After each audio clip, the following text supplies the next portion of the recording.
ونستغفره ونعوذ بالله من شرور أنفسنا ومن سيئات أعمالنا من يهده الله فلا مضل له ومن يضلله فلا هادي له وأشهد أن لا إله إلا الله وحده لا شريك له وأشهد أن نبينا محمد عبد الله ورسوله صلى الله وسلم وبارك عليه وعلى آله وصحبه أجمعين أما بعد فإن أصدق الحديث كلام الله وخير الهدي هدي محمد صلى الله عليه وسلم وشر الأمور محدثاتها وكل محدثة بدعة وكل بدعة ضلالة وكل ضلالة في النار فقد قال الله سبحانه وتعالى في كلامه المجيد بعد أعوذ بالله من الشيطان الرجيم قل إني أمرت أن أعبد الله مخلصا له الدين وأمرت لأن أكون أول المسلمين قل إني أخاف إن عصيت ربي عذاب يوم عظيم وعن أبي بكرة عن النبي صلى الله عليه وسلم قال يتقارب الزمان وينقص العمل ويلقى الشح وتظاهر الفتن إلى آخر الحديث متفق عليه। প্রশংসা মাত্র আল্লাহ সুবহানাহু ওয়া তাআলার, যিনি বিশ্বজগতের একমাত্র মালিক, যিনি আমাদেরকে সৃষ্টি করেছেন তার বন্দিগির জন্য। তিনি এই দুনিয়াতে আমাদেরকে বিভিন্নভাবে পরীক্ষা করে থাকেন। কখনো আমাদেরকে অঢেল দিয়ে থাকেন, আবার কখনো কারো কাছ থেকে কিছু ছিনিয়ে নেন। তিনি আমাদেরকে ভালো রাখেন, আবার কখনো মন্দ অবস্থা দিয়ে পরীক্ষা করেন। তিনি আমাদেরকে অসুস্থ করেন, আবার সুস্থতা দিয়ে তিনি আমাদেরকে সারিয়ে তোলেন। সবটাই আল্লাহ সুবহানাহু ওয়া তাআলা তিনি আমাদের কল্যাণের জন্য করেছেন। যে সমস্ত বিপদ আপদগুলো আমাদের জীবনে আসে, সেগুলো আমাদের জন্য কয়েকটা উদ্দেশ্য নিয়ে আসে। সর্বপ্রথম উদ্দেশ্য, আল্লাহ সুবহানাহু ওয়া তাআলা আমাদেরকে পাপ মুক্ত করতে চান। কারণ মুসলিমের জীবনে যখন কোনো বালা মুসিবত আসে, এটা তার পাপকে মিটানোর জন্য আসে, আর না হয় তার মর্যাদা বৃদ্ধি করার জন্য আসে। আর আল্লাহ সুবহানাহু ওয়া তাআলা আমাদের বিপদ আপদগুলোকে তিনি এইরকমই করেছেন, যা আমাদের মর্যাদা উঁচু করবে, যা আমাদেরকে পাপ মিটাবে এবং আমাদের মধ্যে যারা ধৈর্যশীল তাদের নেকিকে অনেক বর্ধিত করা হবে। তাই আমরা আল্লাহ সুবহানাহু ওয়া তাআলার প্রশংসা করি, আমরা বলি আলহামদুলিল্লাহ। সালাতু ওয়াস সালাম প্রিয় নবী মুহাম্মদুর রাসূলুল্লাহ সাল্লাল্লাহু আলাইহি ওয়াসাল্লামের প্রতি। তার অনুগ্রহে আমাদেরকে বড় ধরনের বিপদ থেকে মুক্ত করা হয়েছে। বিগত জাতির, বিগত নবীদের উম্মতের মধ্যে যদি কোনো পাপ দেখা দিত, যারা নাফরমানি করত, আল্লাহ তাদেরকে সমূলে বিনাশ করে দিয়েছেন। তাদেরকে দুর্ভিক্ষ দিয়ে, পানিতে ডুবিয়ে বিভিন্নভাবে তাদেরকে শাস্তি দিতেন। কিন্তু রাসূলুল্লাহ সাল্লাল্লাহু আলাইহি ওয়াসাল্লাম তিনি আমাদের জন্য আল্লাহর কাছে দোয়া করেছিলেন যে আমার উম্মতের পাপের কারণে যেন তাদেরকে ঢালাওভাবে এভাবে পাকড়াও করা না হয়, যে পুরো পৃথিবীর মুসলিমকে আল্লাহ এককভাবে ডুবিয়ে মেরে দেবে অথবা তাদের উপরে পাথর বর্ষণ করা হবে, এমনটা এই উম্মতের ক্ষেত্রে হবে না। হ্যাঁ, বাহ্যিকভাবে আমরা দেখতে পাচ্ছি কোনো না কোনো অঞ্চল বন্যায় প্লাবিত হয়, কোনো না কোনো অঞ্চলে ভূমিকম্প দেখা দেয়, কোনো না কোনো অঞ্চলে বিভিন্ন রকমের বিপদ আপদ আসে। এটা আংশিক, এটা আল্লাহ সুবহানাহু ওয়া তাআলা আমাদেরকে শিক্ষা দেওয়ার জন্য করে। কিন্তু রাসূলুল্লাহ সাল্লাল্লাহু আলাইহি ওয়াসাল্লামের উম্মত হওয়ার কারণে আল্লাহ আমাদেরকে একেবারে পুরো বাংলাদেশ পানিতে ডুবে যাবে ইনশাআল্লাহুল আজিজ, এটা হবে না হয়তো ইনশাআল্লাহ। তো এটা রাসূলুল্লাহ সাল্লাল্লাহু আলাইহি ওয়াসাল্লামের মর্যাদার কারণে হয়েছে। তাই আমরা সেই রাসূলের প্রতি সালাত এবং সালাম পাঠ করি। আমরা বলি আল্লাহুম্মা সাল্লি ওয়া সাল্লিম ওয়া বারিক আলা নবিয়িকা মুহাম্মদ। আপনারা হয়তো নেটে যারা থাকেন তারা জানবেন, আর যারা আজকে প্রথম আমার খুতবা শুনতেছেন, এই বছর আমার বক্তব্যের বিষয়বস্তু হচ্ছে কিয়ামতের লক্ষণগুলো নিয়ে। মানে কিয়ামত পর্যন্ত পৃথিবীতে কি হতে যাচ্ছে, এই বছর শুধু এই বিষয়গুলো নিয়ে আমাদের খুতবা চলমান থাকবে। বিগত প্রায় 5 থেকে 7টা বক্তব্য ইতিমধ্যে বিভিন্ন মসজিদে হয়ে গেছে, যেটা নেটের মধ্যে ধারাবাহিকতার মধ্যে পাবেন। তাতে আমরা আলোচনা করেছিলাম কিয়ামতের কিছু আলামত সম্পর্কে, এবং এই কিয়ামতের লক্ষণগুলোর মধ্য থেকে একটা লক্ষণ, সেটা হচ্ছে রাসূলুল্লাহ সাল্লাল্লাহু আলাইহি ওয়াসাল্লাম বলেছেন যে ব্যাপকভাবে পৃথিবীতে ফিতনা ছড়িয়ে যাবে, বিপর্যয় দেখা দেবে। এবং সেই ফিতনাগুলো কি, সেগুলো নিয়েও আমরা আলোচনা করেছি। যেমন ফিতনা ব্যাপকভাবে ছড়িয়ে যাবে এবং এটা অনেক বেশি প্রভাবিত করবে, এই মর্মে বেশ কিছু হাদিস আছে। দলিল স্বরূপ আমরা একটা হাদিস আপনার কাছে পেশ করি, যেটা ইমাম বুখারী এবং মুসলিম উভয় কিতাবে এনেছেন। ইমাম মুসলিম রাহিমাহুল্লাহ তিনি তার ইলমের অধ্যায় পেয়ে যাবেন, এবং বুখারীতে হাদিসটি আপনি কিতাবুল ফিতনা 92 নম্বর অধ্যায় পেয়ে যাবেন, হাদিস 70-61, মানে 7061 নম্বর এই হাদিসটিতে রাসূলুল্লাহ সাল্লাল্লাহু আলাইহি ওয়াসাল্লাম থেকে আবু বকর একজন সাহাবী তিনি বর্ণনা করেছেন যে কালা রাসূলুল্লাহ সাল্লাল্লাহু আলাইহি ওয়াসাল্লাম ইয়াতাকারাবু জামান ওয়ায়ুনকাসুল আমাল ওয়ায়ুলকাশ শুহা ওয়া তাযাহারুল ফিতান ওয়ায়ুকসিরুল হারাজ। ক্বালু ইয়া রাসূলুল্লাহ আইয়ুমা হুয়া? ক্বালা আল কাতলু।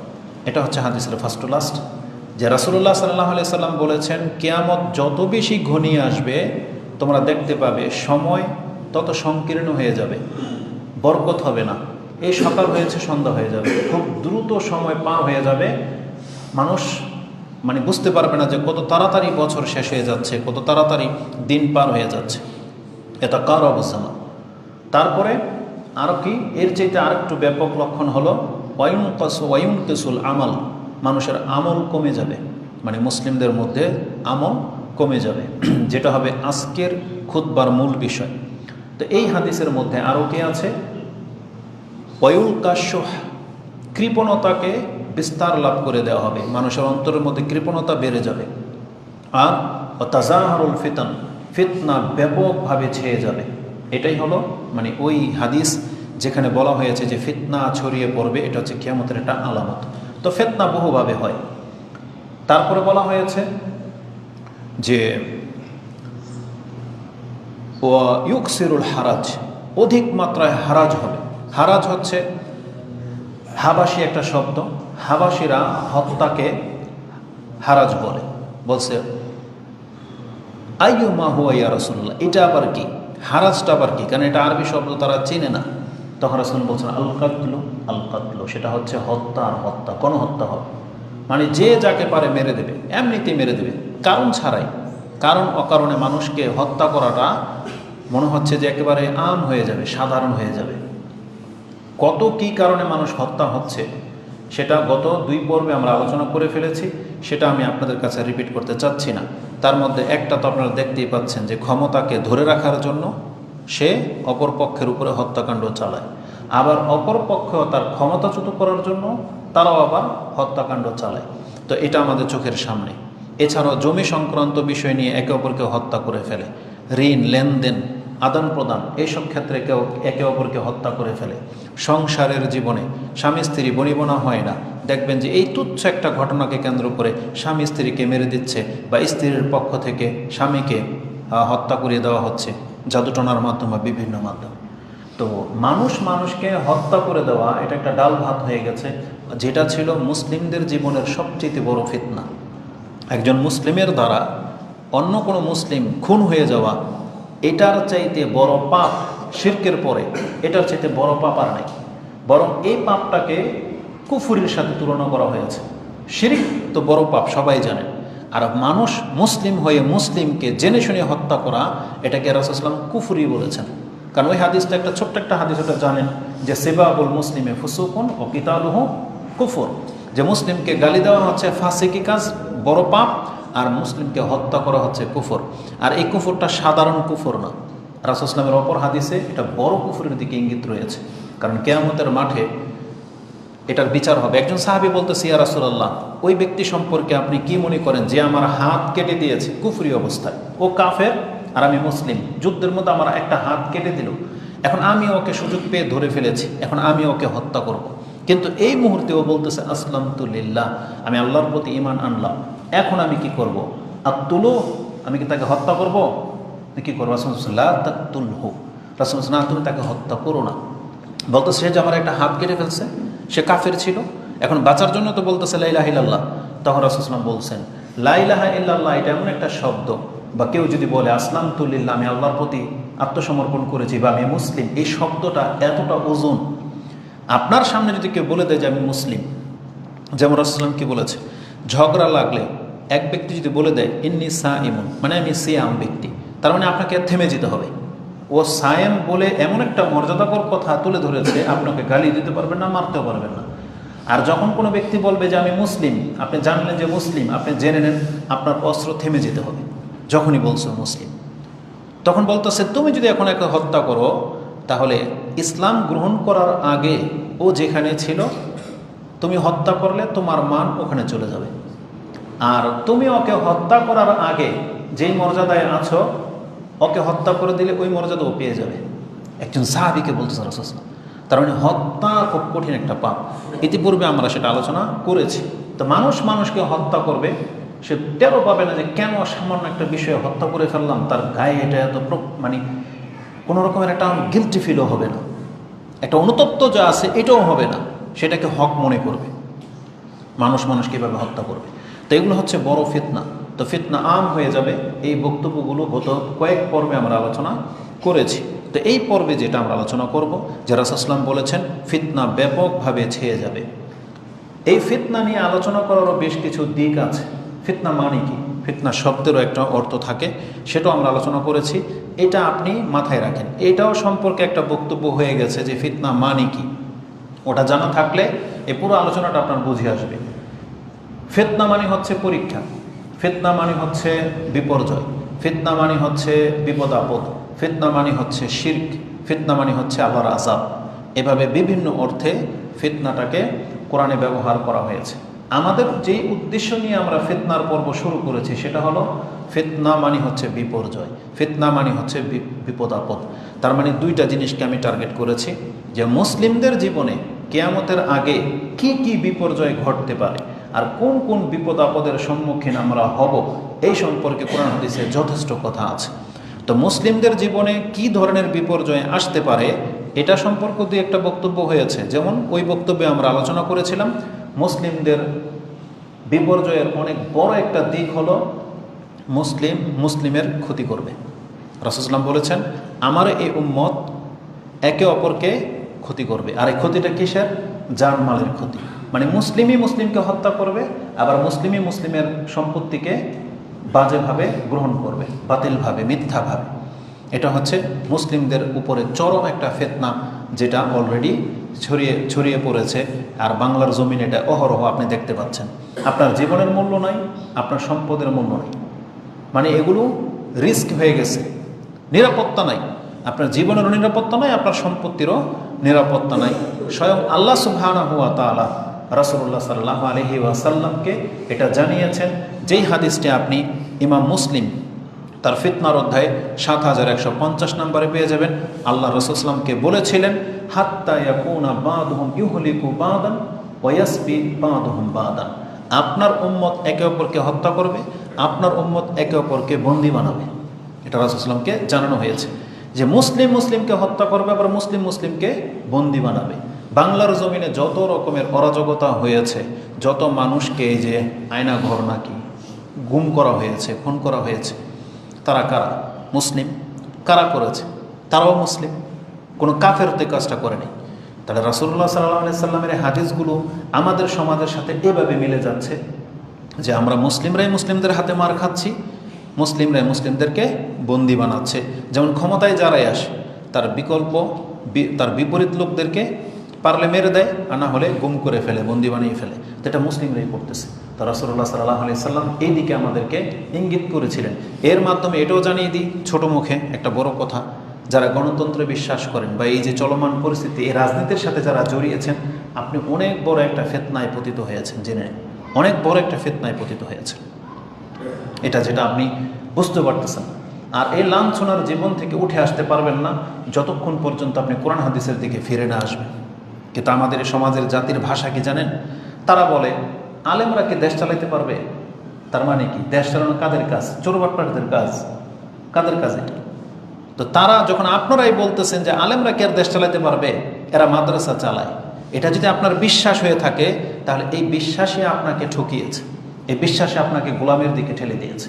তো এ থেকে যতদিন পর্যন্ত উঠে না আসতে পারবেন আমরা ভালো একটা সমাজ পাবো না। কারণ রাসূলুল্লাহ সাল্লাল্লাহু আলাইহি ওয়াসাল্লামের পর থেকে রাষ্ট্র কিন্তু পরিচালনা 50 বছর যারা করেছেন বা আরও 100 বছর, তারা আলেমই ছিলেন, তারা শরীয়তের জ্ঞান রাখতেন, তারা বিভিন্ন বিষয় সম্পর্কে জানতেন। তো আমাদেরকে উল্টো বোঝানো হচ্ছে যে আলেমরা নাকি দেশ চালাতে পারবে না।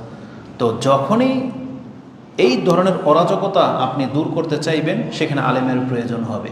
নাইলে আমি বাংলাদেশের প্রেক্ষাপট নিয়ে কথা বলতেছি বা দেখতেছি, এমন একটা সেক্টর নাই যেখানে মানুষ নিউট্রালে আছে। আপনি কাকে দিবেন দায়িত্ব? যেখানে বিচার বিভাগ, ডিফেন্সের লোকেরা, তারাও কোনো না কোনো দলের সাথে যুক্ত, হয় কেউ আওয়ামী লীগ করে, নাহলে কেউ বিএনপি করে, নাহলে সে আরেকটা দল বানাবে। নিউট্রালে কেউ নাই। একটা আছে না সৎ চিন্তা নিয়ে মাঠে নামা, যে আমি সৎ, আমি এটাকে দেখিয়ে দিব, এই সেক্টরটাকে আমি দুর্নীতি মুক্ত করব। আপনি বাংলাদেশের একটা সেক্টরের নাম বলেন তো, আপনি দেখাইতে পারবেন? রাস্তাঘাট বলেন, দুর্নীতির কত কি, জমি সংক্রান্ত বিষয়গুলো নিয়ে একার আপনি বুঝতে পারতেছেন।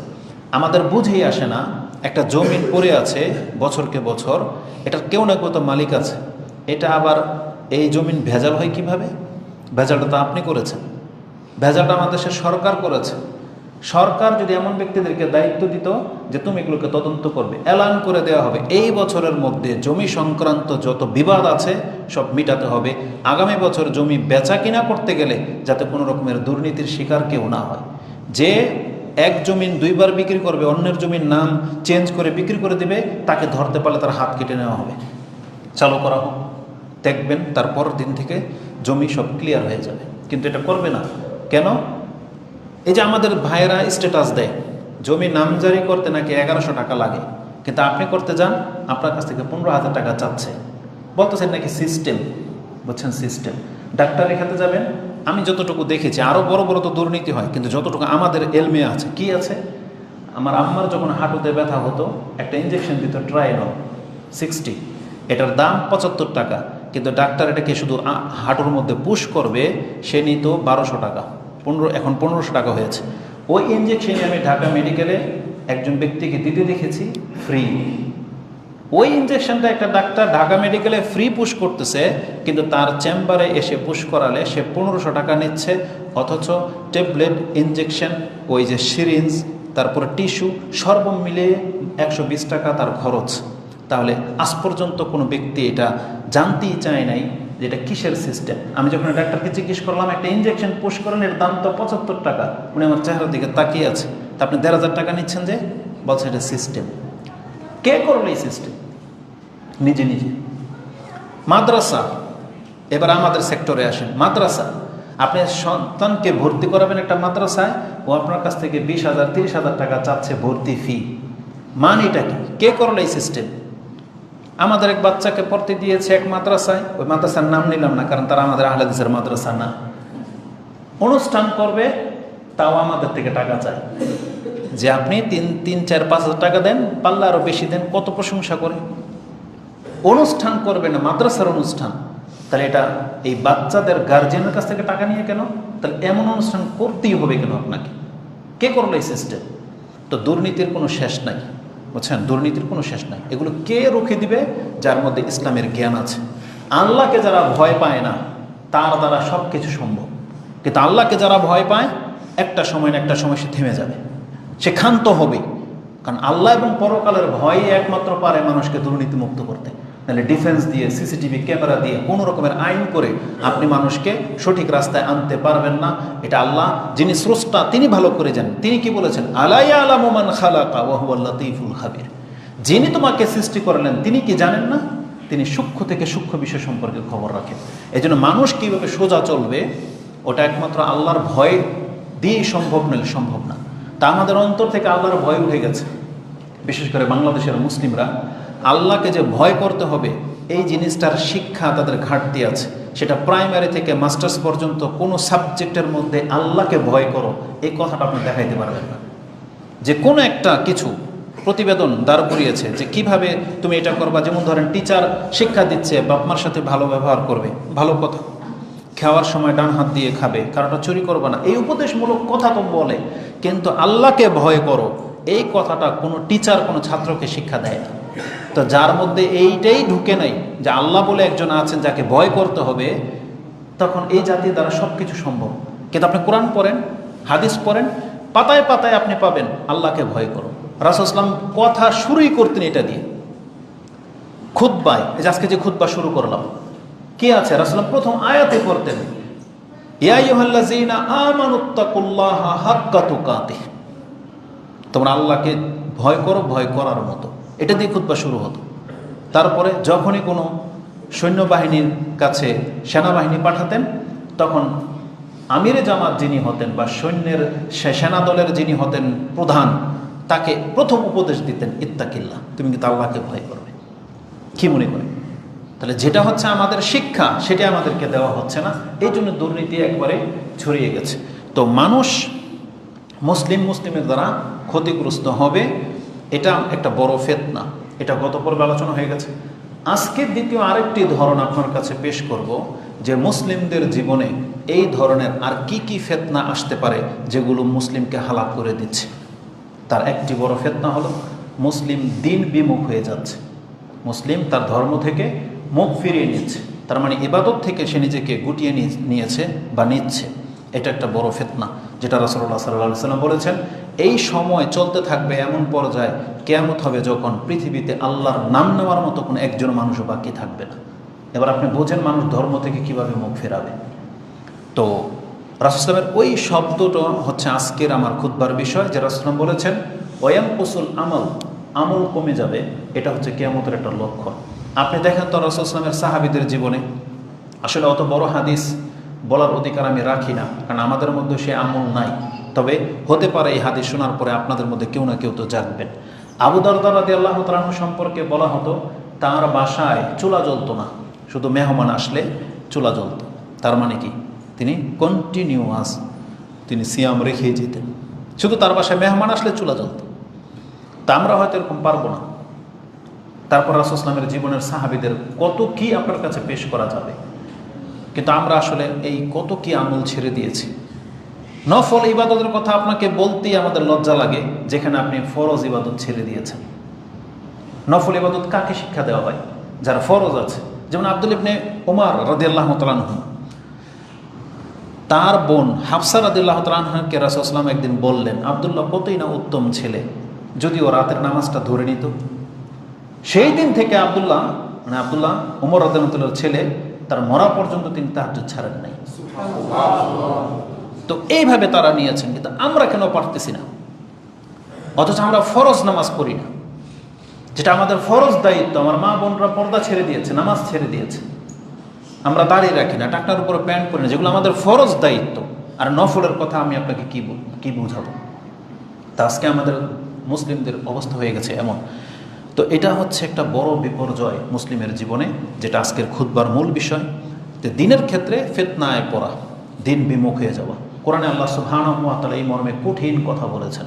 আল্লাহ সুবহানাহু ওয়া তাআলা সূরা নূর 24 নম্বর সূরার 63 নম্বর আয়াত যে আপনি দেখে নেন, তাতে আল্লাহ বলেছেন ফালিয়াহযারিল্লাযীনা ইউখালিফুনা আন আমরিহি আন তুসিবাহুম ফিতনাহ আও ইউসিবাহুম আযাবুন আলীম।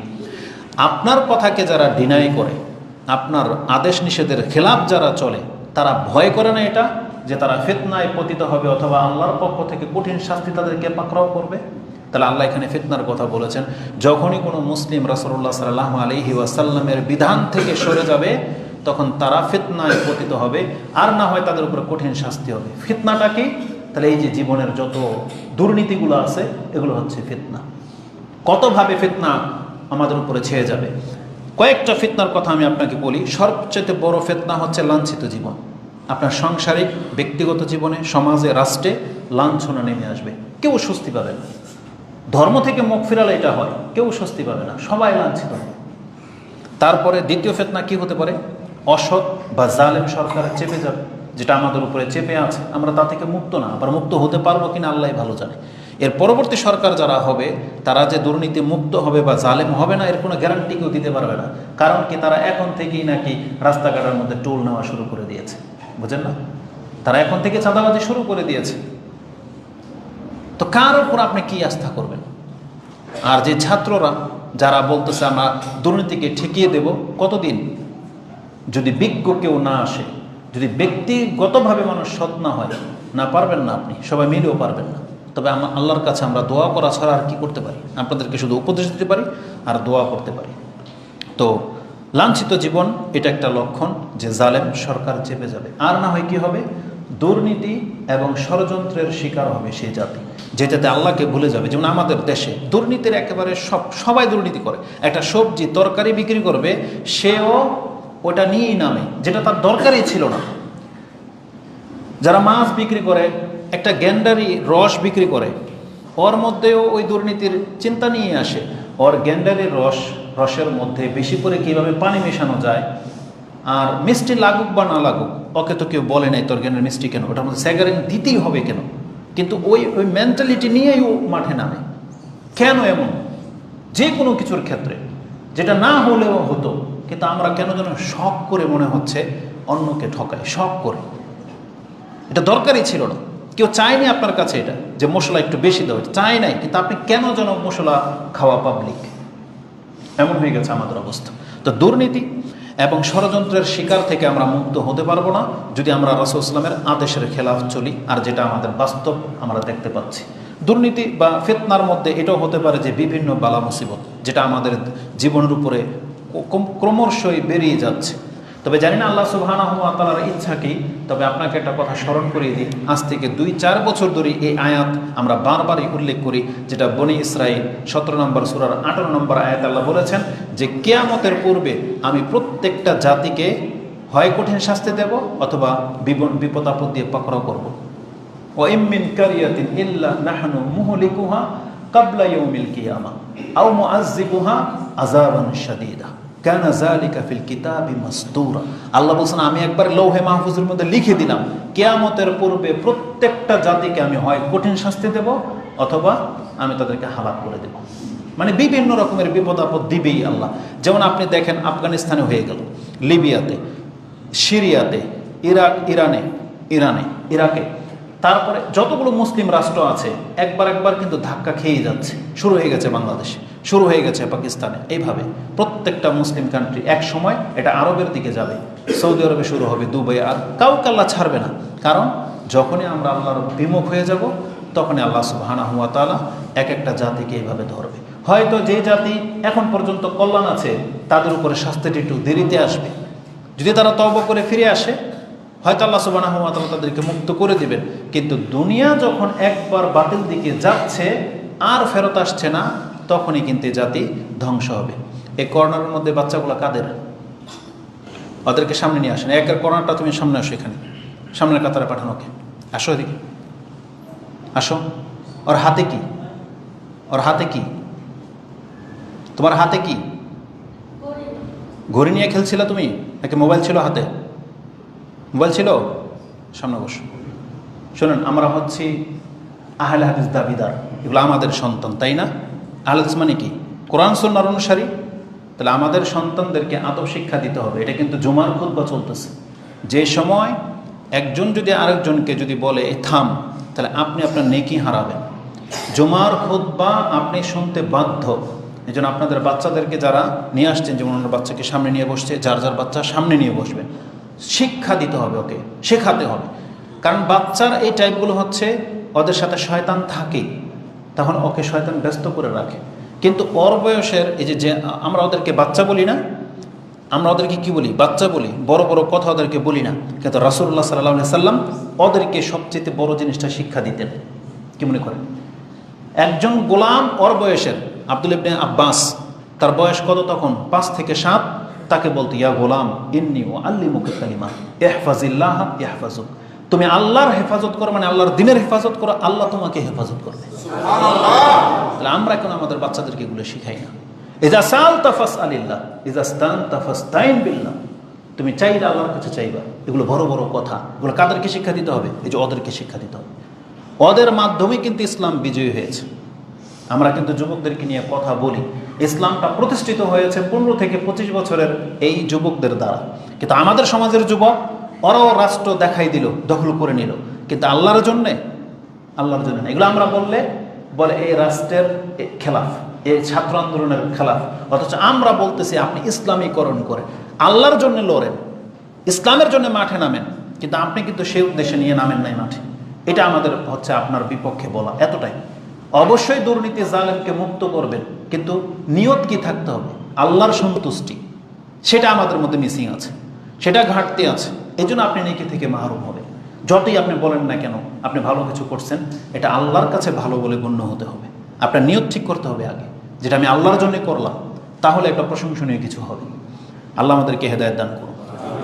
তো মসজিদে যারা আসবেন, মসজিদের আদব রক্ষা করে চলতে হবে। আর এই জুমার খুতবা মাত্র বেশি জোর 45 মিনিট। এতটুকু সময় যদি আপনি নিজেকে আল্লাহর জন্য স্থির করতে না পারেন না, তাহলে আল্লাহর কাছ থেকে আমরা কি আশা করতে পারি যে আল্লাহর জন্য কি দিব আমরা? সুবহানাল্লাহ। তো কথা হচ্ছে যে আল্লাহ সুবহানাহু ওয়া তাআলা বলেছেন, ফালিয়াহযারিল্লাযীনা ইউখালিফুনা আন আমরিহি আন তুসিবাহুম ফিতনাতুন আও ইউসিবাহুম আযাবুন আলীম। যদি তোমরা এই রাসূলের খেলাফ চলো, তাহলে তোমরা এটা ভয় করো না যে তোমরা ফিতনায় পতিত হবে, অথবা আল্লাহর পক্ষ থেকে কঠিন শাস্তি তোমাদেরকে পাকড়াও করবে। এটা সূরা নূরের 63 নম্বর আয়াত আপনি পেয়ে যাবেন। তো আল্লাহ সুবহানাহু ওয়া তাআলা আমাদেরকে সব সময় সতর্ক সাবধান করেছেন, কিন্তু দেখেন আমরা পুরোই দিন থেকে মুখ ফিরিয়ে নিচ্ছি। যেখানে বনি ইসরায়েলদেরকে আল্লাহ সুবহানাহু ওয়া তাআলা বলেছিলেন মুসা আলাইহিস সালামের জাতিকে, আফাতুমিনুনা বিবাদিল কিতাবি ওয়া তাকফুরুনা বিবাদ ফামা জাযাউ মান ইয়াফআলু যালিকা ইল্লা খিজিয়ুন ফিল হায়াতিদ দুনিয়া। যারা ধর্মের কিছু মানে আর কিছু মানে না, আল্লাহ বলেছেন তারা জেনে নেক এই জমিনে আমি তাদেরকে লাঞ্ছিত জীবনের মধ্যে ঠেলে দেব। ওয়ায়ুরাদ্দুনা ইলা ওয়ায়াউমাল কিয়ামাতি ইউরাদ্দুনা ইলা আশাদ্দিল আযাব। আর পরকালে তাদেরকে আমি কঠিন শাস্তির দিকে কিন্তু আহ্বান জানাচ্ছি। এটা সূরা বাকারাতে আছে, আপনি 85 নম্বর আয়াতে পেয়ে যাবেন। তো আল্লাহ সুবহানাহু ওয়া তাআলা বনী ইসরায়েলকে বলেছিলেন যে তোমরা কিছু মানো আর কিছু মানবে না, তাহলে কিন্তু দুনিয়াতে তোমাদেরকে লাঞ্ছনা কিন্তু পেয়ে বসবে। তাহলে আমরা আমাদের এমন কিছু মুসলিম ভাইদেরকে চিনি, কিছু দূরের কথা আপনি কিছুই মানেন না, ইসলামের কিছুই মানেন না, আপনার ব্যক্তি জীবনে সকাল থেকে নিয়ে সন্ধ্যা পর্যন্ত কিছুই মানেন না। এই কথাগুলো আমি যখন এই যে বক্তব্য সাজাই না, আমার লজ্জা হয় বা কষ্ট হয়, এই যে আপনাদেরকে বলতেছি।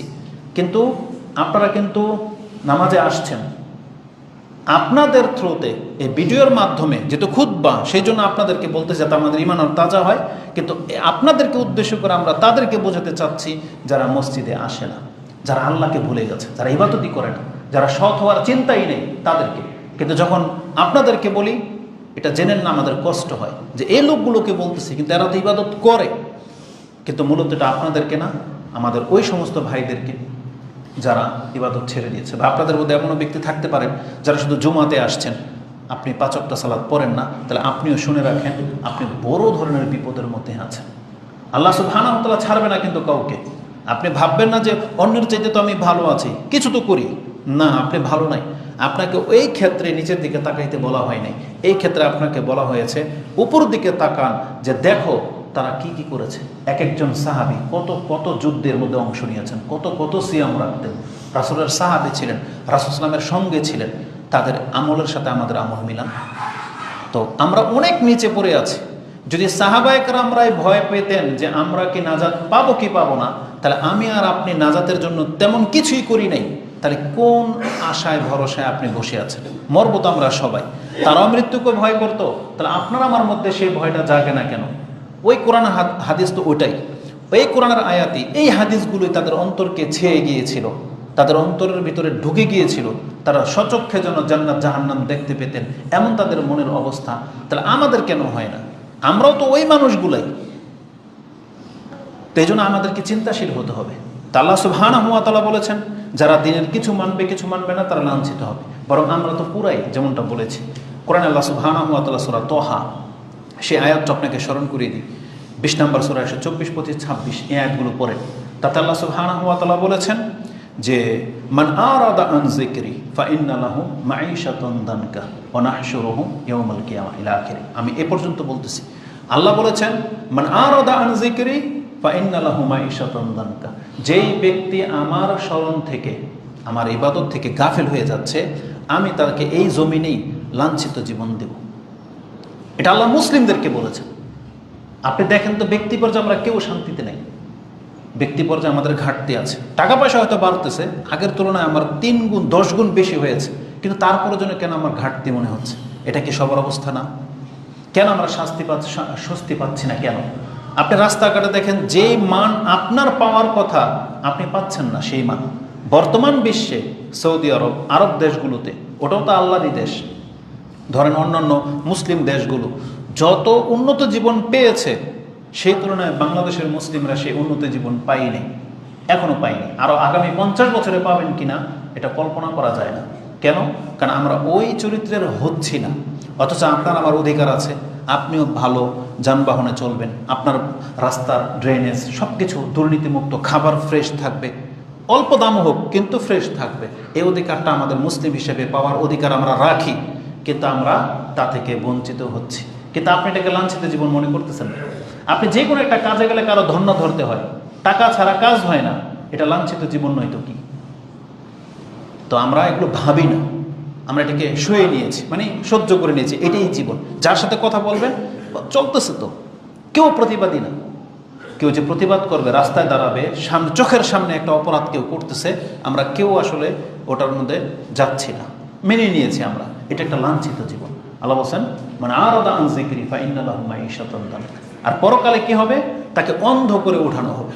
আর কেন ওঠানো হবে সেই কথাটা আল্লাহ বলেছেন যে কাযালিকা আতাতকা আয়াতুনা ফানাসিতা, তোমার কাছে তো আমার নিদর্শন এসেছিল, তুমি সেটাকে ভুলে গিয়েছিলে, এই জন্য আজকে তোমাকে অন্ধ করে ওঠানো হবে।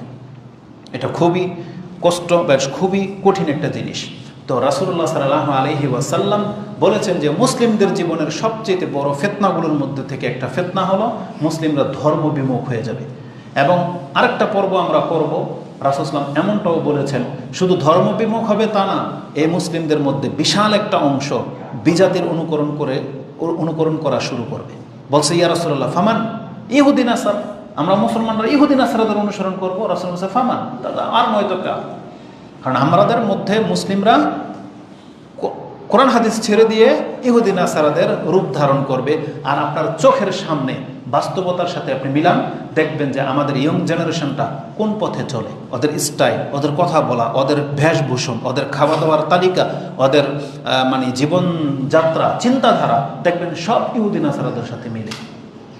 তো ওই পর্বটা আমরা ইনশাল্লাহ পরবর্তীতে করব। তা আজকের পর্ব হলো কি, যে আমল কমে যাবে। এটা হচ্ছে মুসলিমদের জীবনের সবচেয়ে বড় ফিতনা, যে ধর্ম বিমুখ হয়ে যাবে। রাসূলুল্লাহ সাল্লাল্লাহু আলাইহি সাল্লামের ওই হাদিসে কি আছে যে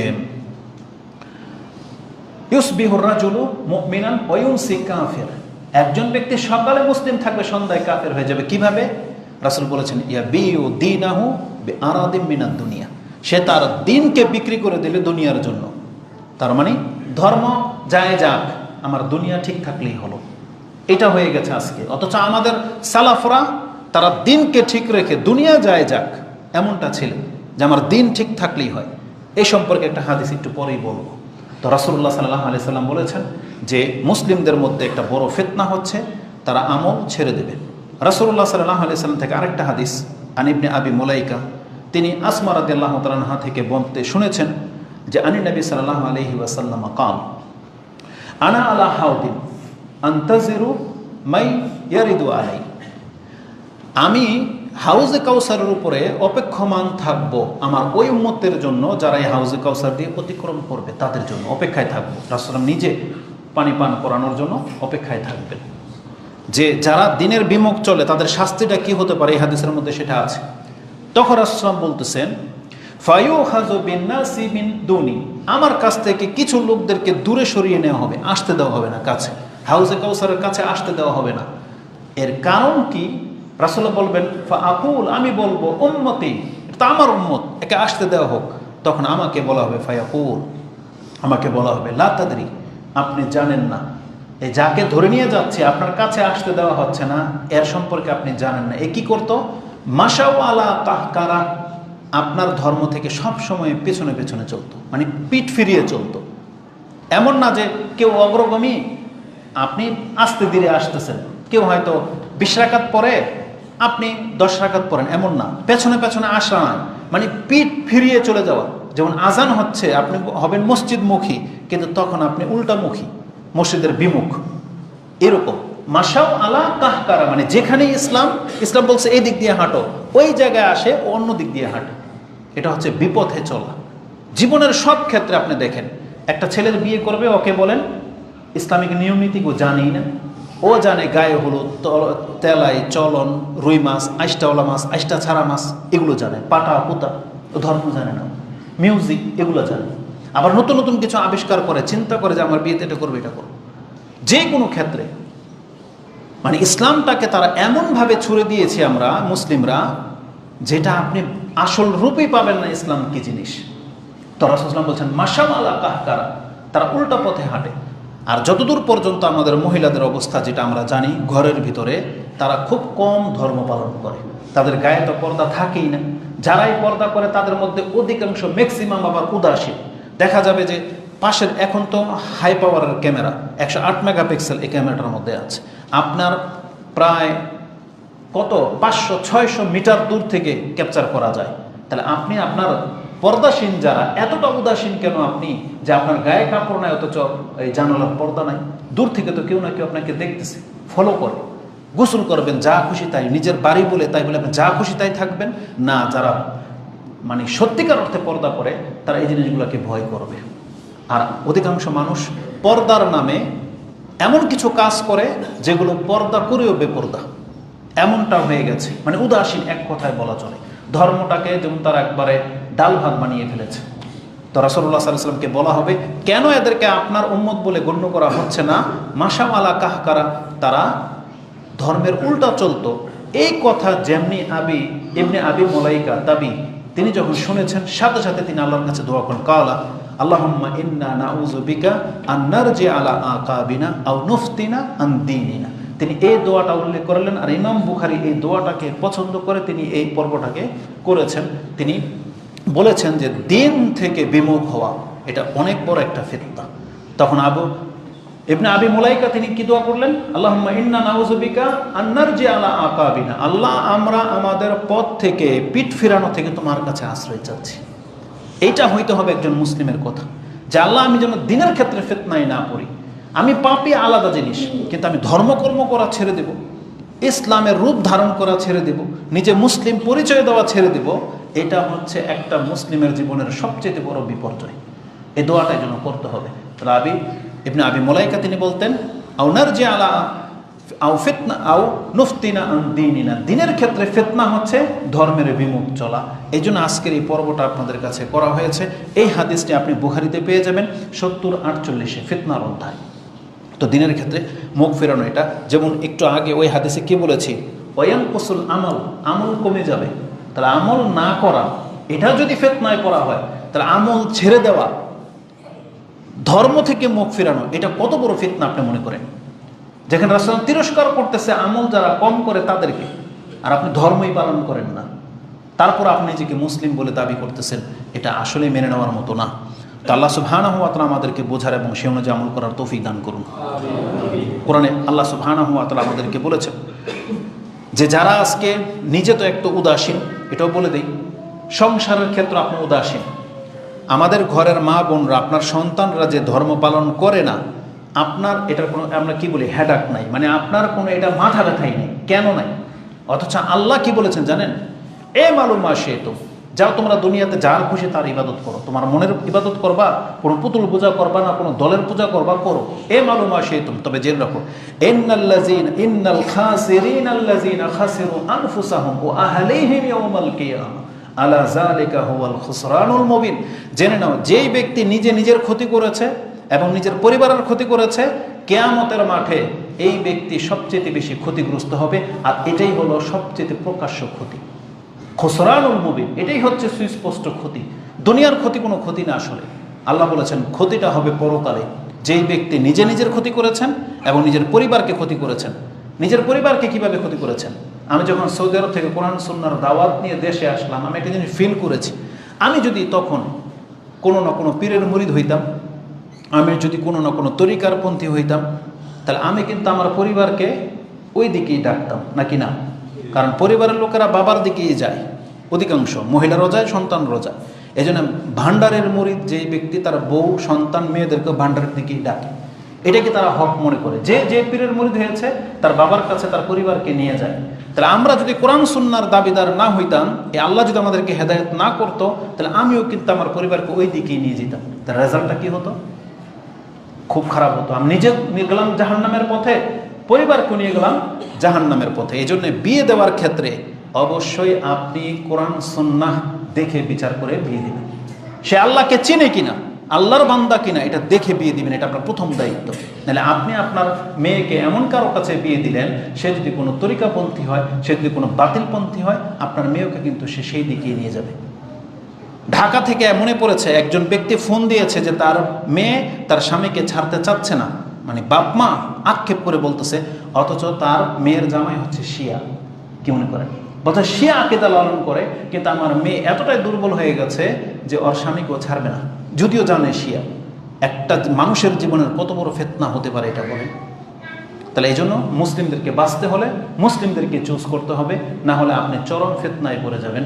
তো রাসূলুল্লাহ সাল্লাল্লাহু আলাইহি ওয়াসাল্লামকে আল্লাহ সুবহানাহু ওয়া তাআলা জানিয়েছেন যে তোমরা যার তার ইবাদত করতে পারো দুনিয়ায়, তবে তুমি নিজেকে ক্ষতিগ্রস্ত করতেছো এবং তোমার পরিবারকে তুমি ক্ষতিগ্রস্ত করতেছো। অথচ মুসলিমদের দায়িত্ব কি ছিল? আল্লাহ কি বলেছেন? ইয়া আইয়ুহাল্লাযীনা আমানু তো কু আনফুসাকুম ওয়া আহলিকুম নারা, তুমি নিজেকে বাঁচাও এবং তোমার পরিবারকে বাঁচাও। আর আমরা নিজেও ডুবতেছি, পরিবারকেও ডুবাইতেছি। সন্তানদেরকে আপনি নামাজের কথা বলেন না, মেয়েদেরকে আপনি পর্দার কথা বলেন না, পরিবার আপনাকে হালাল রিজিকের কথা তলব করে না, মানে সংসার চলতেছে তো চলতেছে। আর যারা বেনামাজির পুরুষের কাছে বিয়ে হয়ে গেছে, যদি পয়সাওয়ালা হয়ে যায়, ওর স্বামী যদি ধরেন বড় ধরনের জালেমও হয়, খুনিও হয়, চোরবাটপার হয়, তাও ছাড়বে না। কেন? পয়সা। এটা ভালো একটা অবস্থা পেয়ে গেছে। এটা মা বোনদের একটা বড় ত্রুটি। জেনে নেন, আমাদের রাজ্জাক হচ্ছেন আল্লাহ সুবহানাহু ওয়া তাআলা। আল্লাহকে সন্তুষ্ট করার পরে আপনার চিন্তা করতে হবে যে আপনি এই স্বামীর আনুগত্য করবেন কি করবেন না, কারণ এটা বড় ধরনের ব্যাপার। কিন্তু এই জন্য আমরা ফতোয়াবাজি করতে আসিনি। এই বক্তব্য শুনে অনেকের আবার কষ্ট হবে, কারণ তারা আমাদেরকে জানতে চায় বেনামাজির কাছে বেনামাজের সাথে সংসার করা যায় কি যায় না। এই ফতোয়া আপনি শেখ সালেহ আল ওসাইমিন, আল ফৌজান, বিন বাজ এদের কাছ থেকে নিয়ে নিন, দেখেন তারা কি ফতোয়া দিয়ে রেখেছে। ওটার দায়িত্ব আমাদের না। তো আল্লাহ সুবহানাহু ওয়া তাআলা আমাদেরকে বলেছেন, যেই ব্যক্তি নিজে এবং নিজের পরিবারকে ক্ষতি করেছ, কিয়ামতের মাঠে এটা হবে তোমার প্রকাশ্য ক্ষতি, যেটা আপনি সূরা জুমার 39 নম্বর সূরার 15 নম্বর আয়াতে পেয়ে যাবেন। অথচ আল্লাহ তার আগে আমাদেরকে বলেছিলেন তোমরা কি করো, যে আয়াতগুলো আমি প্রথমে পাঠ করেছিলাম। আল্লাহ রাসূলকে বলেছেন, কুল, হে নবী বলে দেন, ইন্নী উমিরতু আন আ'বুদাল্লাহ মুখলিসান লাহুদ্দীন, আমি দিনকে খালেস করে আল্লাহর ইবাদত করব, এই আদেশ আমাকে করা হয়েছে। এছাড়া মানুষের কোনো কাজ নাই। আপনার রাষ্ট্র দখল করা, রাষ্ট্রের শৃঙ্খলা নিয়ে আসা, রাস্তাঘাট তৈরি করা, কি করবেন করেন, এটা আপনার ইবাদত তখন হবে যখন এটা আপনি আল্লাহর জন্য করবেন। কিন্তু আপনাকে আমাকে কেন সৃষ্টি করা হয়েছে? আল্লাহর ইবাদত করার জন্য। আপনি নামাজ ছেড়ে দিয়ে ট্রাফিকগিরি করবেন, রাস্তা পরিষ্কার করবেন, দুর্নীতি ঠেকাবেন, মিটিং মিছিল করবেন, গরু কুরবানির জন্য হাটে পড়ে থাকবেন, এটার জন্য আপনাকে আল্লাহ সুবহানাহু ওয়া তাআলা সৃষ্টি করেন। আল্লাহর ইবাদত করার জন্য আপনাকে সৃষ্টি করা হয়েছে। এই জন্য যে কোনো পন্থায় সংগ্রাম করতেছেন, জেনে নেন যেটা যদি রাসূল ইসলামের পথ না হয়, এটা কাল কিয়ামতের দিনে আপনাকে ফাঁসাবে। আপনার এই সংগ্রাম আপনার জন্য আক্ষেপের কারণ হবে যদি সেটা রাসূল ইসলামের পদ্ধতি অনুযায়ী না হয়। এটা আপনাকে মাথায় নিতে হবে। তো রাসূলুল্লাহ সাল্লাল্লাহু আলাইহি সাল্লাম বলেছেন, আমাকে আদেশ করা হয়েছে আমি যেন খালেসভাবে আল্লাহর ইবাদত করি, ওয়া উমিরতু আন আকুনা আউওয়ালাল মুসলিমিন, আর আমি যেন প্রথম ঈমানদার ব্যক্তি হই। তার মানে আপনাকে আমাকে বলেছে আগে তুমি মুসলিম হও। আমি নিজে মুসলিম, আপনি মুসলিম হয়ে গেলে কিন্তু দেশটা মুসলিমে রূপ নেবে, কিন্তু আমরা এটা হইতে চাই না। দাওয়াত গ্রহণই করে খুব কম মানুষ, খুব কম মানুষ। অথচ আমাদেরকে কোরআন সুন্নাহ মেনে নিয়ে ইসলামের দিকে ফিরে আসা উচিত ছিল। আল্লাহ সুবহানাহু ওয়া তাআলা আরও বলেছেন, হে নবী আপনি বলেছেন, কুল ইন্নী আখাফু ইন আসাইতু রাব্বি আযাবা ইয়াউমিন আযীম, আমি যদি আমার রবের বিরুদ্ধাচরণ করি তাহলে কি বিচারের মাঠে আমি কঠিন শাস্তির মুখোমুখি হয়ে যাব। আপনি এইভাবে তাদেরকে এলান করে জানিয়ে দেন। এটা আমাদেরকে জানানো হয়েছে। কিন্তু আমরা আল্লাহর ইবাদত ছেড়ে দিয়ে যা তা নিয়ে ব্যস্ত, যেই কাজে আমার মজা লাগে আমরা সেই কাজে ব্যস্ত, অথচ আল্লাহর ইবাদতের দিকে আমাদের কারো কোনো মাথা ব্যথা নাই। অথচ এটা হলো আমাদের নাজাতের উপায়। ইবাদতবিহীন কোনো ব্যক্তি কিয়ামতের মাঠে আপনি নাজাত পাবেন না। আল্লাহ প্রথম হিসাব করবেন আমল, ইমান, কার ইমান ঠিক আছে, ইমানের পরপরই তাকে জিজ্ঞেস করা হবে তোমার আমল কোথায়। আর আমলের মধ্যে প্রথম হিসাব নেওয়া হবে আপনার সালাতের, নামাজের। এটা সবাই জানেন, কিন্তু আপনি নামাজটা এখন পর্যন্ত ঠিক করলেন না, এটা মোটেও উচিত নয়। এই জন্য ইবাদতের ক্ষেত্রে মুসলিম ফিতনায় পড়ে যাওয়া, এটা হচ্ছে মুসলিমদের জীবনের অনেক বড় একটা ফিতনা। আমি খুব সংক্ষিপ্তভাবে শেষ করে দিচ্ছি। রাসূলুল্লাহ সাল্লাল্লাহু আলাইহি ওয়াসাল্লামের দিক নির্দেশনা হলো মুত্তাকিদের গুণ কী হবে বলেছিলাম, যে আপনি সব কাজে ব্যস্ত হয়ে যাবেন, এটা মুত্তাকিদের গুণ, নাকি আপনার ধর্ম যেখানে ব্যাপার হয়ে দাঁড়াবে সেই দিকে আপনি ব্যস্ত থাকবেন, এটা আপনার মুখ। ইমাম বুখারী রাহিমাহুল্লাহ একটা হাদিস কোট করেছেন, আবি সাঈদ আল খুদরি আন্নাহু কালা কালা রাসূলুল্লাহ সাল্লাল্লাহু আলাইহি ওয়াসাল্লাম ইউশিকু আইয়াকুনা খায়রা মালিল মুসলিম গনাম, খুব সম্ভাবনা আছে, খুব শীঘ্রই একজন মুসলিমের সবচেয়ে দামি সম্পদ হবে বকরি, উট, ভেড়া, এগুলো পশুপালন। কেন? কারণ ফিতনা পৃথিবীতে এমনভাবে ছেয়ে যাবে শহরগুলোতে। রাসূল সাল্লাল্লাহু আলাইহি ওয়াসাল্লাম তো তার প্রেক্ষাপটে কথা বলেছেন, সৌদি আরবের আরব দেশের প্রেক্ষাপটে।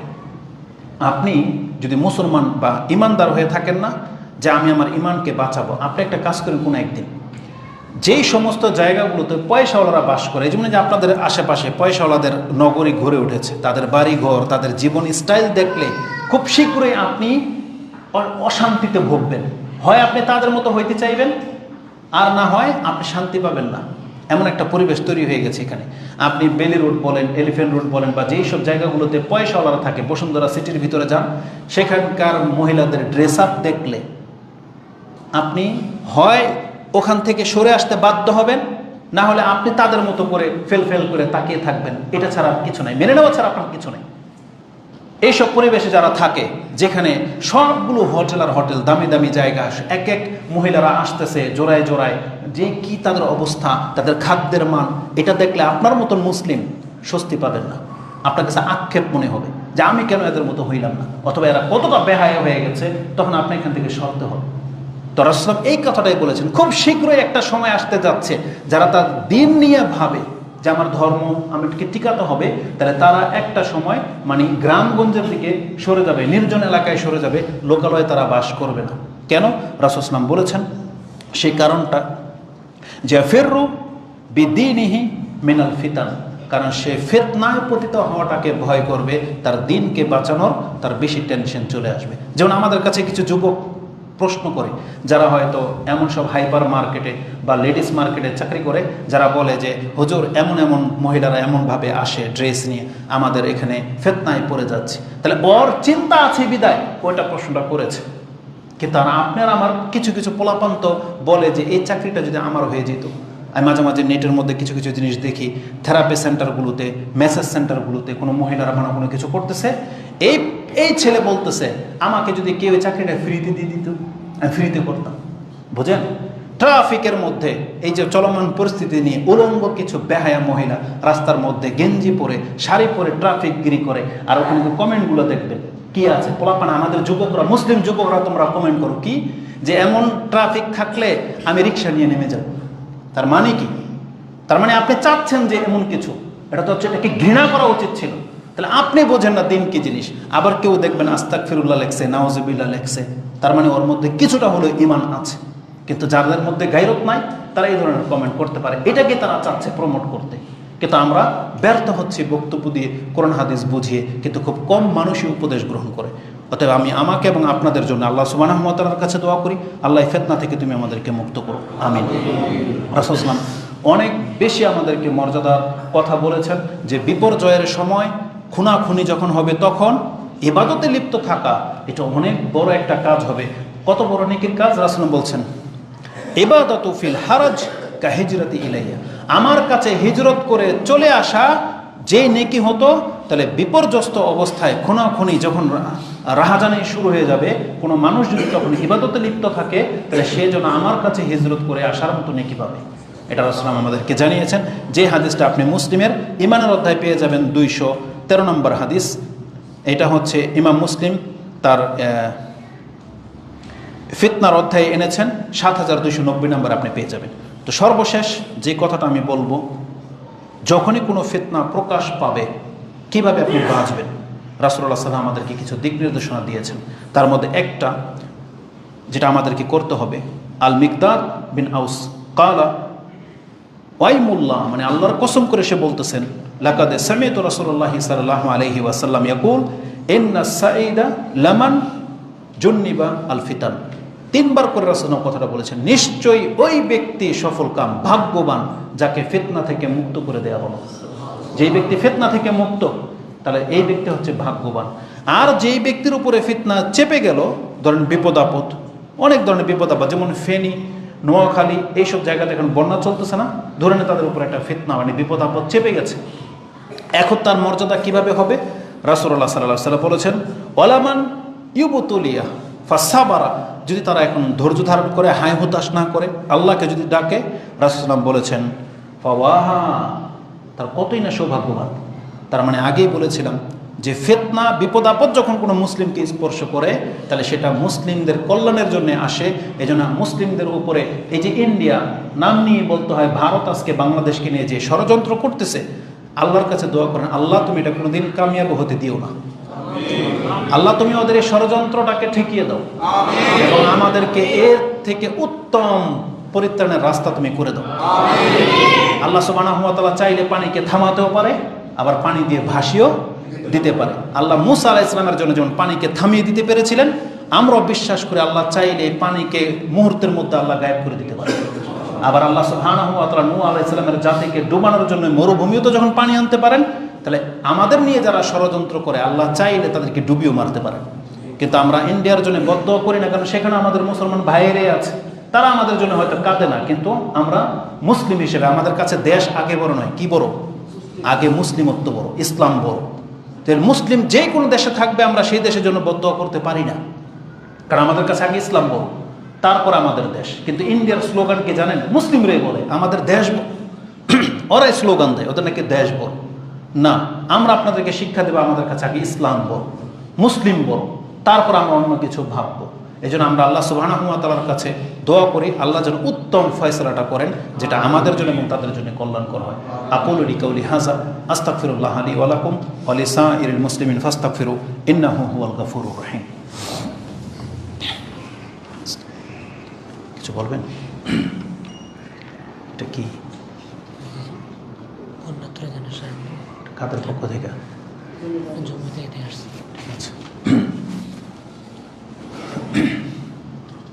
আলহামদুলিল্লাহ রাব্বিল আলামিন, ওয়াসসালাতু ওয়াসসালামু আলা আশরাফিল আমবিয়া ওয়াল মুরসালিন নবিয়িনা মুহাম্মাদিন ওয়া আলা আলিহি ওয়া সাহবিহি আজমাইন ওয়া বা'দ। যতটুকু কথা বলেছি আশা করি এটা আপনাদের বোধগম্য হয়েছে। এই জন্য আমরা আল্লাহ সুবহানাহু ওয়া তাআলার কাছে দোয়া করি, আল্লাহ যতটা আমরা তোমার দিন থেকে গাফিল হয়ে গেছি, আল্লাহ এর জন্য তুমি আমাদেরকে পাকড়াও করো না, আল্লাহ তুমি আমাদেরকে ক্ষমা করে দাও এবং আমাদেরকে উত্তম মুসলিম হয়ে তোমার কাছে ফিরে আসার তৌফিক দান করো। আল্লাহ আমরা তোমার কাছে তওবা করতেছি, তুমি বলেছো আল্লাহ তওবা করলে তুমি আমাদেরকে রিজিকে সমৃদ্ধ করে দেবে, এই বিপদ আপদ আল্লাহ তুমি মুক্ত করে দেবে। আল্লাহ তোমার কাছে আমরা তওবা করতেছি, আমাদের পাপের কারণে আমাদের দেশকে আল্লাহ তুমি ডুবিয়ে দিও না এবং আমাদের মুসলিম ভাইদেরকে আল্লাহ তুমি হেফাজত করো এবং যারাই আমাদেরকে নিয়ে ষড়যন্ত্র করে, আল্লাহ বিচার তোমার কাছে, তুমি সব কিছুর উপরে ক্ষমতাবান, তুমি চাইলে যে কোনো শক্তিকে আল্লাহ তুমি পরাজিত করতে পারো। আল্লাহ এই বিচার আমরা তোমার কাছেই দেব দুর্বল মুসলিম হিসেবে, কারণ আমাদের কাছে আমাদের ডাকে হয়তো সাড়া দিবে না কেউ, কোনো রাষ্ট্র, আমরা একমাত্র তোমার উপরে ভরসা করি, তোমার কাছে আমরা সাহায্য চাই। আল্লাহ তুমি আমাদেরকে কবুল করো এবং এই সমস্ত পরিস্থিতিতে যখনই দেখবেন তখন আল্লাহর কাছে প্রথমে আশ্রয় চাইবেন যে আল্লাহ আমার সমাজ, আমার নগরী যেন এই বিপদগ্রস্ত না হয়। এজন্য লাইভ দেখে দেখে মজা নেওয়া, টিকটক করা, এটা মুসলমানদের কাজ নয়। আপনাদেরকে কয়েকটা কথা বলি, যখনই পজিটিভলি কিছু বলতে চাই তখনই নেগেটিভ কিছু চলে আসে। মানুষকে অহংকার কমাতে হবে। দেখেন আমরা এক তো পাপী, অভাবে, তারপর আমাদের মধ্যে অনেক বেশি অহংকার। এটা শুধুমাত্র আমাদের ধর্মীয় জ্ঞান না থাকার কারণে হয়েছে। কিছু কিছু ভিডিও ক্লিপ দেখলাম, এইভাবে জাতিকে নিয়ে তামাশা করা ঠিক না। তারা পাকিস্তানের বা কোনো এক দেশের সমুদ্র সৈকতে মানুষ সাঁতার কাটতে নামছে না, ডুবাচ্ছে, ওই ভিডিওকে ক্যাপচার করে বলতেছে নোয়াখালীর অবস্থা দেখেন, হ্যাঁ এসব ডুবে গেল, বুঝেন? অথচ এটা সমুদ্র সৈকতের মধ্যে তারা গোসল করতেছে সব। দ্বিতীয়ত হচ্ছে, এক ব্যক্তি তার উঠানে যখন পানি চলে আসে, পোলাপানরা মজা পায় না, এক ব্যক্তি তার ছোট কোলের বাচ্চা বা 1 বছরের বাচ্চাকে বলের মধ্যে শুইয়ে উঠানের মধ্যে ছেড়ে দিয়েছে, ওইটাকে ভিডিও করে দেখাচ্ছে, দেখেন হায় অসহায় বাচ্চা পানিতে ভাসতেছে। আরে মজা করারও তো একটা সিস্টেম থাকে। এমনভাবে পেশ করে দিচ্ছে যেমন মূসা আলাইহিস সালামকে তার মা যেমন সমুদ্রে ফেলে দিয়েছিল, যেমন এই বাচ্চার কেউ না এটা পানিতে ভাসতেছে। আল্লাহ সুবহানাহু ওয়া তাআলা এই ধরনের তামাশা কিন্তু পছন্দ করেন না। তারপরে ঘরের ভিতরে এক ব্যক্তি ভিডিও করে ছেড়েছে যে তারা খাটের উপরে শুয়ে আছে, পানি পুরো ঘর ভরে গেছে, সে বসে বসে ওই যে পানি পানি গান না কি যেন বসে বসে দেখতেছে, এটা আবার ভিডিও করে ছাড়ে। আরে উচিত কি ছিল সেখানে সে শুয়ে শুয়ে হয়তো আল্লাহকে ডাকবে, এটা উচিত ছিল না যে এই ভিডিওটা করা হয়? তাহলে মানুষের দরদ আসবে, এগুলো দেখলে মানুষের দরদ আসবে, এগুলো দেখলে আল্লাহর সাহায্য আসবে। আর এগুলো আপনারা টিকটকের নামে প্রচার করেন, এটা মোটেও কাম্য নয়। মিথ্যা কিছু দিয়ে 2-4 আগের 5 বছরের আগের ভিডিও আপনি নোয়াখালীর ফেনীর বন্যা বলে চালিয়ে দিবেন, এটা কিন্তু আল্লাহ সুবহানাহু ওয়া তাআলা পছন্দ করে না।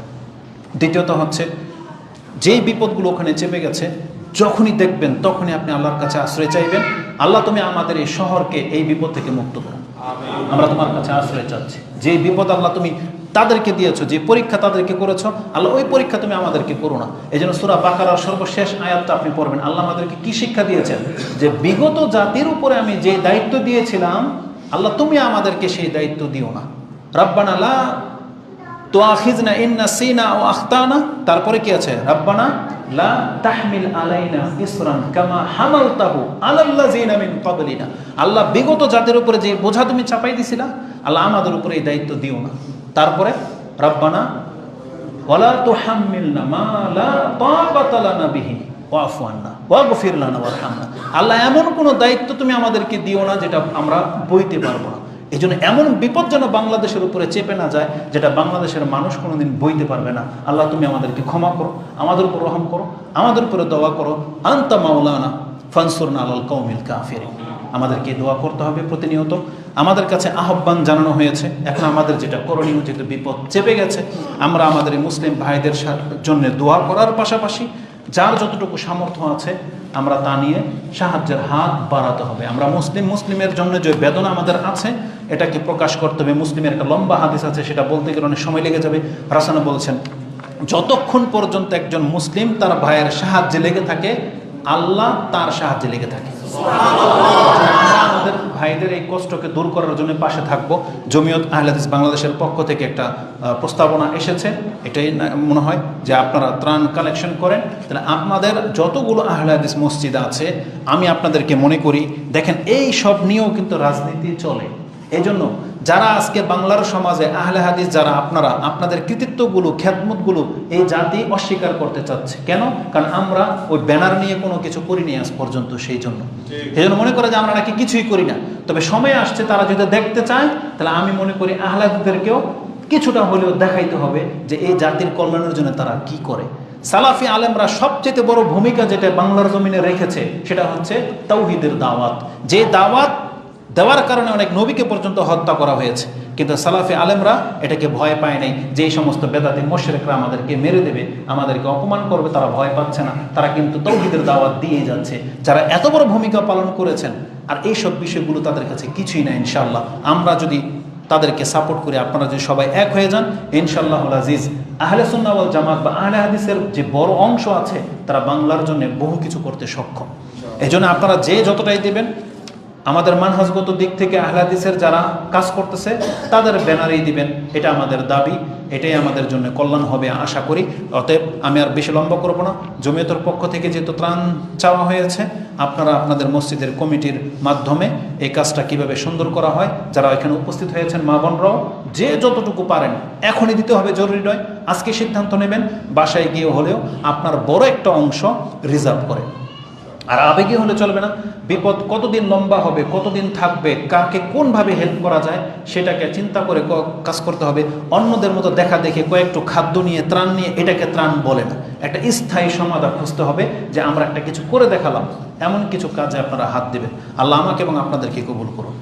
আমাদের ভুল ত্রুটিকে আল্লাহ তুমি ক্ষমা করো। আমাদের উপরে যে বিপদ চেপে গেছে আল্লাহ তুমি উদ্ধার করো। তুমি একমাত্র মালিক এটাকে উদ্ধার করার, এবং আমরা তোমার উপরে ভরসা করি, তোমার উপরে আমরা আস্থা রাখি। আল্লাহ তুমি আমাদের পাপগুলোকে ক্ষমা করো, আমাদের পিতামাতাকে ক্ষমা করো, যারা ক্ষয়ক্ষতির মধ্যে পড়ে গেছে, আল্লাহ তাদের এই উত্তম বিনিময় তুমি তাদেরকে দান করো। আমিন ইয়া রাব্বাল আলামিন। সুবহানাকা আল্লাহুম্মা রাব্বানা বিহামদিকা আশহাদু আল্লা ইলাহা ইল্লা আনতা আস্তাগফিরুকা ওয়া আতুবু ইলাইক। ইবাদাল্লাহ রাহিমাকুমুল্লাহ, ইন্নাল্লাহা ইয়া'মুরুকুম বিল আদলি ওয়াল ইহসান ওয়া ইতা'i যিল কুরবা ওয়া ইয়ানহা আনিল ফাহশাই ওয়াল মুনকারি ওয়াল বাগি ইয়া'iযুকুম লা'আল্লাকুম তাযাক্কারুন। উযকুরুল্লাহা ইয়াযকুরুকুম ওয়া লাযিকরুল্লাহি আকবার ওয়াল্লাহু ইয়া'লামু মা তাসনাউন।